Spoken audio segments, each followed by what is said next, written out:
Kolkata night রাইডার্সের practice match চলছে, যেখানে প্রথম প্র্যাকটিস ম্যাচেই কলকাতা নাইট রাইডার্সের হলো team gold versus team purple, যেখানে টিম গোল্ডের হয়ে অবশ্যই ভেঙ্কটেশ আয়ার তো ক্যাপ্টেন রয়েছে, এছাড়াও কিন্তু মনীষ পান্ডে রয়েছে। যেখানে আপনাদেরকে জানাই টিম গোল্ডে অবশ্যই একসাথে 2টো উইকেট কিপার ওপেনিং করেছিল, যেখানে নতুন একজন ভাই বিধ্বংসী প্লেয়ার পেয়ে গেল এখানে।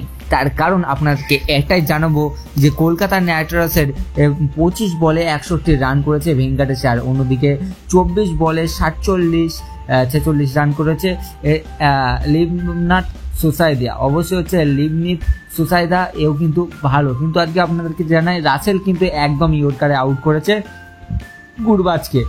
আপনাদের এটাও জানাই যে 20 ওভার শেষে 215 রানে 4 উইকেট হারিয়েছে টিম গোল্ড এবং 216 টার্গেট।